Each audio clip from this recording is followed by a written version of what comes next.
Group 1, group 2, group 4 students, நீங்கள் எந்த ஒரு காம்படேட்டிவ் எக்ஸாம் எழுதுகிறவங்களா இருந்தாலும் சரி, நீங்கள் பண்ண வேண்டியது ஜஸ்ட் ப்ரீவியஸ் இயர் கொஷினை நீங்கள் செக் பண்ணணும். அதை சால்வ் பண்ணணும். முக்கியமாக அனலைஸ் பண்ணணும். நீங்கள் எந்த ஒரு காம்படேட்டிவ் எக்ஸாம் சென்ட்ரல் கவர்மெண்ட்டுதோ இல்லை ஸ்டேட் கவர்மெண்ட்டுதோ இல்லை நீங்கள் யூபிஎஸ்சி எழுதுகிறவங்களா இருந்தால் கூட ஃபர்ஸ்ட் நம்மளுக்கு அவங்க எந்த மாதிரி கேட்குறாங்க அப்படிங்கிறதுக்கு உதாரணம் ப்ரீவியஸ் இயர் கொஷின்ஸ். ஸோ அந்த ப்ரீவியஸ் இயர் கொஷின்ஸை நீங்கள் அனலைஸ் பண்ணணும். அனலைஸ் பண்ணி அதுக்குரிய ஆன்சரை நீங்கள் எழுதிக்கோங்க. இப்போது நான் சொல்கிற மெத்தட் உங்களுக்கு ரொம்ப யூஸ்ஃபுல்லாக இருக்கும். ஸோ இதுதான் எனக்கு தெரிஞ்ச ஸ்மார்ட் ஒர்க்கு. ஆனால் உள்ளார இருக்க லெசன்ஸ் படிக்க வேணாமான்னா கண்டிப்பாக படிக்கணும். ஸோ நீங்கள் இப்போ நியூவாக படிக்க வந்திருப்பீங்க. ஒரு 3 months தான் உங்களுக்கு டைம் இருக்குது. அப்படிங்கிறப்போ இப்போது விஸ்வேஸ்வரையா அவரோட கொஷின்ஸ் வருது அப்படின்னு வச்சுக்கோங்க. எக்கனாமிக்ஸில் இப்போது விடுதலை போராட்ட வீரர்களில் ராஜாஜி பற்றி ஒரு கொஷின்ஸ் வருது, பெரியார் பற்றி வருது அப்படின்னா அது ரிப்பீட்டடாக ஒரு சில ஏரியாவிலேருந்து அது வந்துக்கிட்டே இருக்கும். ஸோ அதை நீங்கள் தொகுக்கும்போது பெரியாரை பற்றின கொஷின்ஸ் இதை தாண்டி போகாது. மௌலானா அபுல் கலாம் ஆசாத் பற்றி கேட்கணுன்னா இதை தாண்டி போகாது. ஸோ இந்த மாதிரி லீடர்ஸை பற்றி கேட்கும்போது பெரும்பாலும் நியூஸ் பேப்பர் பற்றி கேட்பாங்க. ஸோ அவங்க எழுதின நியூஸ் பேப்பர்ஸ் அண்ட் அவங்க ஏதாவது புக்கு வெளியிட்டிருந்தாங்கன்னா அதை பற்றி கேட்பாங்க. ஸோ இல்லைனா இயக்கங்கள், நம்ம சுயமரியாதை இயக்கம், அது ஆஸ் யூஷுவல் கொஷின், அது ரொம்ப ஈஸியான கொஷின், ரொம்ப ஃபெமிலியர் ஒன். ஸோ இந்த மாதிரியும் கேட்க வாய்ப்பு இருக்குது. இதில் ரொம்ப முக்கியம் என்னென்னா, இப்போ நீங்கள் ஒரு புக் எடுத்து படிக்கிறீங்க. அந்த புக் எடுத்து படிக்கிறதுக்கும் அது ரொம்ப உங்களுக்கு டைம் எடுக்கும். Syllabus vast. எந்த ஒரு காம்படேட்டிவ் எக்ஸாம் மெயினாக ஸ்டேட் கவர்மெண்ட்டோடது யூபிஎஸ்சி இது எது எடுத்துக்கிட்டாலும் சரி, நீங்கள் சோஷியல் சயின்ஸ்லாம் போகும்போது ரொம்ப வாஸ்ட்டாக இருக்கும். தமிழ் எடுத்துக்கிட்டாலுமே சரி, தமிழ் இலக்கியம் எடுத்துக்கிட்டாலும் சரி, உரைநடை எடுத்துக்கிட்டாலும் சரி, இல்லை இலக்கணம் எடுத்துக்கிட்டாலும் சரி, அது எங்கே ஸ்டார்ட் பண்ணி நம்ம எங்கே முடிக்கணும் அப்படிங்கிறது நம்மளுக்கு ஃபஸ்ட்டு தெரியணும். ஸோ அதுக்கு நம்ம ஃபஸ்ட்டு சிலபஸ் எடுக்கணும். அந்த சிலபஸ் வைஸ் இருக்கிறது இப்போ எல்லாமே வேர் டு ஸ்டடி எல்லா யூடியூப்லேயும் வந்துடுது. எல்லா அகாடமிலையும் கூட அது கொடுத்துட்றாங்க. ஸோ ப்ரீவியஸ் இயர் கொஷின்ஸும் உங்களுக்கு வெளியில் கிடைக்குது. அது புக்காகவே இப்போ தொகுத்து வந்துடுது. முன்னாடிலாம் அப்படி கிடையாது.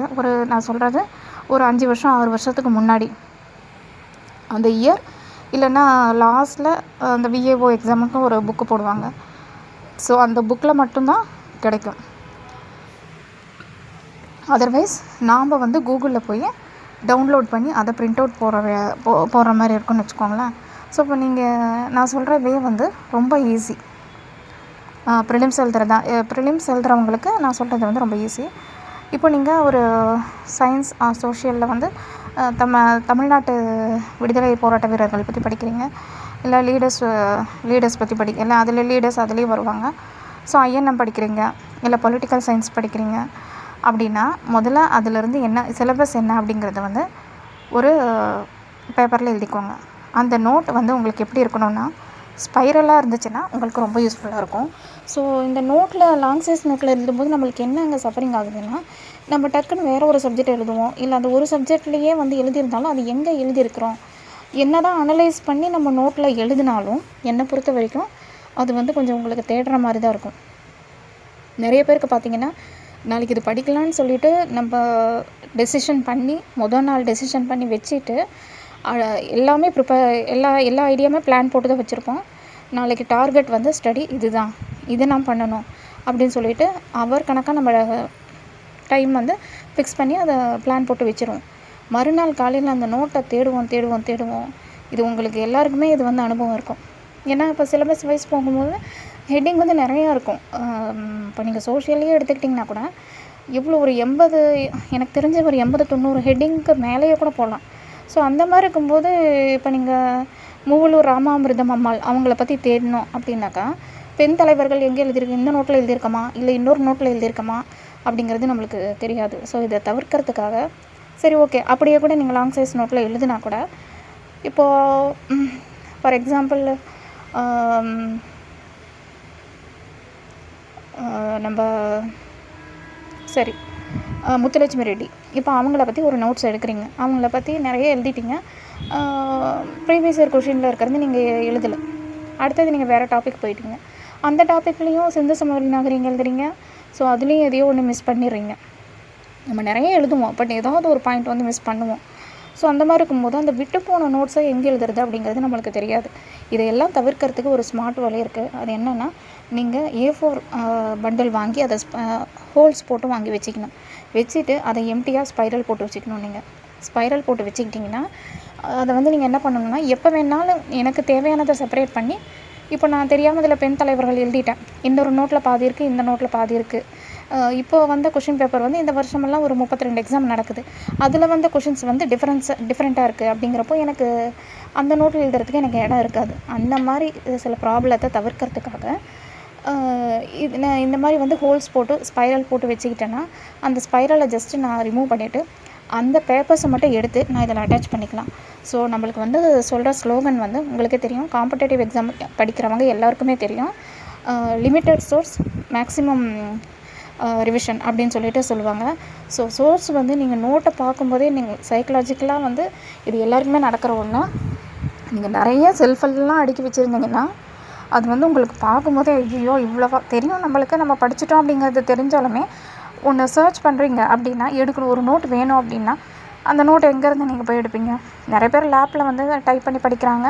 பட் லேப்டாப்பில் படிக்கிறது எத்தனை பேருக்கு வந்து ஈஸியாக இருக்கும் அப்படிங்கிறது தெரியல. எழுத்துப்பூர்வமாக இருந்தால் எப்பயுமே அது நல்லது இல்லையா? ஸோ அதுக்காக சொல்கிறேன், ஒரு நோட்டு வந்து நம்ம சர்ச் பண்ணணுன்னா ட்ரூலி இப்போ வந்து இதை கூட நம்ம பண்ணி வச்சிடறோம். ஆனால் இதில் போய் நம்ம எப்படி எல்லா ஸ்பைரலும் நம்மளுக்கு வந்து ஒன்று பிங்க் இருக்கும், ஒன்று எல்லோ இருக்கும், ஒன்று க்ரீன் இருக்கும், ஒன்று ப்ளூ இருக்கும். ஸோ இதில் நம்ம சம்டைம்ஸ் அதை எடுக்கிறதுக்கே நம்மளுக்கு வந்து ஹார்ட்லி 15 மினிட்ஸ் 20 மினிட்ஸ் ஆயிரும். ஸோ அதெல்லாம் தவிர்க்கிறதுக்கு முடிஞ்ச அளவுக்கு அந்த இந்த ஒரு அனலைஸை நீங்கள் பண்ணணும். அனலைஸ் அப்படிங்கிறது 2-3 விதமாக நம்ம எடுத்துக்கலாம். இந்த அனலைஸை அதாவது ஒரு டாப்பிக்கை அந்த ஸ்பைரலில் நீங்கள் ஒரே மாதிரி வச்சுக்கிறது. ஸோ எங்கேயாவது நான் வேறு ஒரு ஸ்பைரலில் எழுதியிருந்தால் கூட அந்த குறிப்பிட்ட அந்த பேஜஸை மட்டும் எடுத்து நான் இதில் அட்டாச் பண்ணிக்கலாம். இது ஒரு விதமான அனலைஸ் உங்களுக்கு. ஸோ இந்த பக்கம் வந்தீங்கன்னா இன்னொரு அனலைஸ் என்னென்னா, ப்ரீவியஸ் இயர் கொஷின் வந்து இப்போ நீங்கள் ஒரு ஹார்ட்லி ஒரு 5 கொஷின்ஸ் வந்து எடுத்துக்கிறீங்க. அந்த 5 கொஷின் பேப்பரை எடுத்து நீங்கள் என்ன பண்ணணும், அதுக்கு பின்னாடி கொஞ்சம் எம்டி பேப்பர் வைக்கணும். ஒரு ஆஃப் குயர் அந்த மாதிரி வந்து நீங்கள் வச்சிங்கன்னா A4 ஷீட்ஸ் வச்சு எல்லாத்தையுமே ஸ்பைரல் பண்ணிக்கணும். அப்போது ராஜாஜி, சுயமரியாதை இயக்கம், மௌலானா அபுல் கலாம் ஆசாத், INM, சிந்து இண்டஸ் வேலி சிவிலைசேஷன், எமர்ஜென்ஸ் ஆஃப் லீடர்ஸ், இப்படி எதுலேருந்து உங்களுக்கு கொஷின்ஸ் வந்திருந்தாலும் அதுக்குரிய நோட்ஸ் நீங்கள் அது பக்கத்துலேயே அந்த கொஷின் பேப்பருக்கு அடுத்து இருக்க எம்டி பேப்பர்ஸ்லேயே எழுதும்போது உங்களுக்கு ரொம்ப அந்த தொகுக்கிற ஒரு கிளாரிட்டி கிடைக்கும், உங்களுக்கு ஒரு தெளிவு வரும். ஸோ இது வந்து ரொம்ப ஒரு ஸ்மார்ட் ஒர்க்கு. இது உங்களுக்கு யார் யார் பிடிச்சிருக்கு அப்படிங்கிறத வந்து எனக்கு கமெண்ட் பண்ணுங்கள். மீதி இருக்கிறத இன்னொரு வீடியோவில் நான் சொல்கிறேன். நன்றி, வணக்கம். முக்கியமாக கல்வி அப்படிங்கிறது ஒரு பிரம்மாஸ்திரம். அது நம்ம வந்து செலுத்திட்டா அதுக்கு வந்து பத்ம வியூகம் வகுக்க நம்மளுக்கு தேவையில்லை. அது போகிற வழியெல்லாம் பத்ம வியூகமாக மாற்றிக்க கல்விக்கு மட்டும்தான் தெரியும். நன்றி.